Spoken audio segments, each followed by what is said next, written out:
श्री अनघदेव अष्टोत्तरशतनामस्तोत्रम्।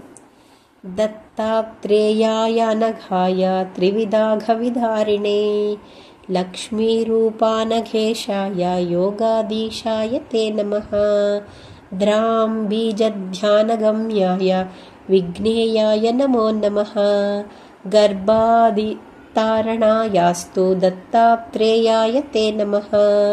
बीजस्तवटतुल्याय चैकार्णमनुगामिने षडर्णमनुपालाय योगसम्पत्कराय ते अष्टार्णमनुगम्याय पूर्णानन्दवपुष्मते द्वादशाक्षरमन्त्रस्थाय आत्मसायुज्यदायिने षोडशार्णमनुस्थाय सच्चिदानन्दशालिने दत्तात्रेयाय हरये कृष्णायास्तु नमो नमः।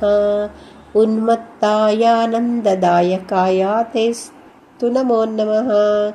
दिगम्बराय मुनये बालायास्तु नमो नमः। पिशाचाय च ते ज्ञानसागराय च ते नमः। आब्रह्मजन्मदोषौघप्रणाशाय नमो नमः। सर्वोपकारिणे मोक्षदायिने ते नमो नमः। ॐ रूपिणे भगवते दत्तात्रेयाय ते नमः। स्मृतिमात्रसुतुष्टाय महाभयनिवारिणे महाज्ञानप्रदायास्तु चिदानन्दात्मने नमः। बालोन्मत्तपिशाचादिवेशाय च नमो नमः। नमो महायोगिने चाप्यवधूताय ते नमः। अनसूयानन्ददाय चात्रिपुत्राय ते नमः। सर्वकामफलानीकप्रदात्रे ते नमो नमः।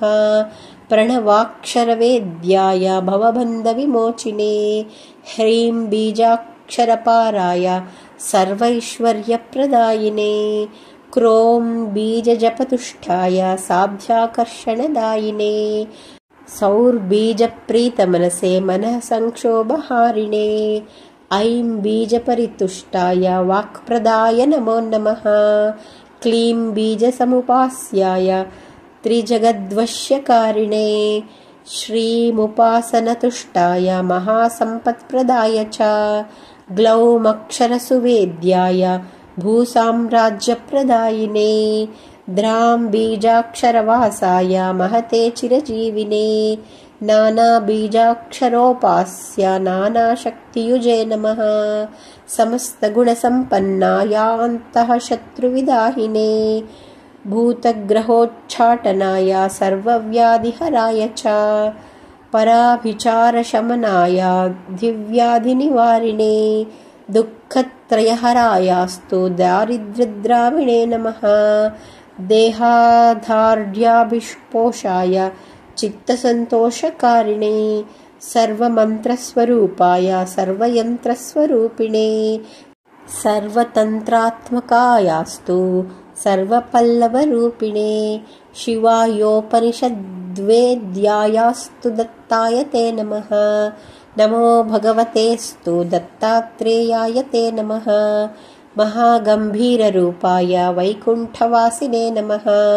शङ्खचक्रगदाशूलधारिणे वेणुनादिने दुष्टसंहारकायाथ शिष्टसम्पालकाय च नारायणायास्त्रधारायास्तु चिद्रूपिणे नमः। प्रज्ञारूपाय चानन्दरूपिणे ब्रह्मरूपिणे महावाक्यप्रबोधाय तत्त्वायास्तु नमो नमः। नमः सकलकर्मौघनिर्मिताय नमो नमः। नमस्ते सच्चिदानन्दरूपाय च नमो नमः।